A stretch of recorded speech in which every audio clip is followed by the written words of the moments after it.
Pernahkah kita berhenti sejenak dan mendengar suara hutan, suara angin yang berbisik di sela pepohonan, kicauan burung yang menyapa pagi, dan langkah satwa yang menjelajah semak belukar. Pembukaan lahan besar-besaran, konversi menjadi kebun monokultur, hingga pembalakan liar terus menggerus ekosistem yang rapuh ini. Tapi di tengah tantangan itu, ada harapan, sebuah pendekatan yang menyatukan manusia dan alam.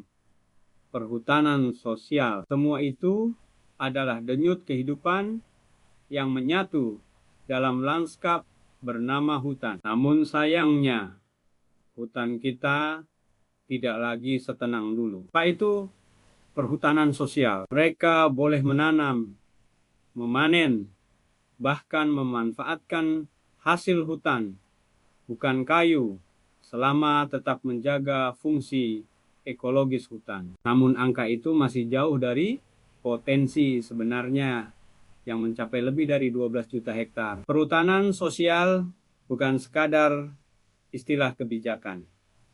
Ia adalah bentuk keadilan ekologis dan sosial. Sebuah sistem di mana masyarakat yang hidup di sekitar dan di dalam kawasan hutan diberi legal untuk mengelola hutan secara lestari. Di bawah payung perhutanan sosial, masyarakat memiliki hak kelola selama jangka waktu tertentu. Lebih dari 6 juta hektar hutan di Indonesia kini telah dikelola melalui skema ini. Di banyak tempat, warga lokal justru menjadi penjaga terbaik hutan. Mereka membuat patroli partisipatif, menolak perburuan, dan menjaga mata air. Harmoni tani dan hutan, mulai dari perizinan yang rumit, keterbatasan akses modal dan pasar, hingga ancaman korporasi besar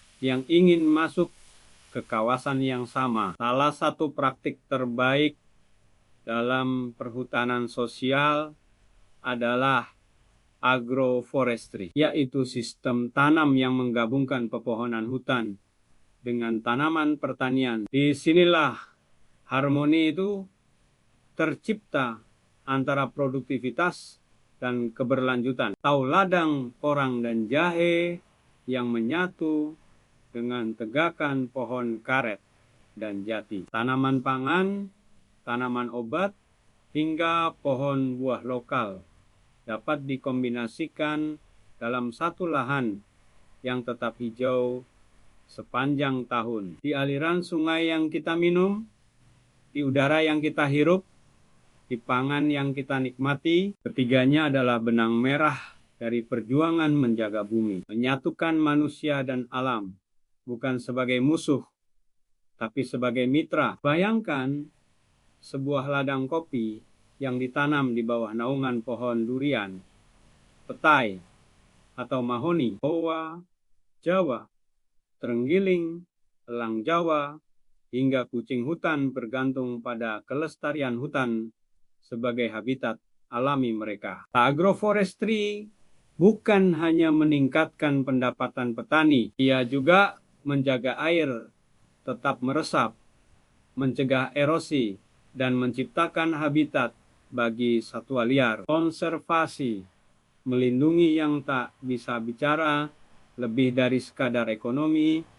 Hutan adalah rumah bagi banyak makhluk hidup. Perhutanan sosial memberi ruang bagi konservasi berbasis masyarakat, karena mereka tahu jika hutan rusak, bukan hanya satwa yang kehilangan rumah, kita pun kehilangan masa depan, tantangan, dan harapan. Namun jalan ini tidak mudah. Masih banyak tantangan yang dihadapi. Tapi harapan itu nyata. Di banyak daerah, kelompok tani hutan mulai mandiri. Mereka mengembangkan madu hutan, kopi shade ground, rotan lestari, hingga ekowisata berbasis komunitas. Dan yang terpenting, mereka mengelola hutan dengan cinta. Karena bagi mereka, hutan bukan hanya sumber penghidupan, tapi warisan untuk generasi berikutnya. Perhutanan sosial, agroforestry, dan konservasi bukan tiga hal yang terpisah. Hutan bukan tempat yang jauh dan asing. Ia ada di sekitar kita. Kini saatnya kita bertanya, apakah kita hanya ingin menjadi penonton ketika hutan perlahan menghilang? Atau kita mau menjadi bagian dari perubahan? Karena ketika hutan hidup, kita pun hidup. Jika kamu setuju bahwa hutan harus tetap lestari, bagikan video ini. Satu suara bisa menyalakan ribuan aksi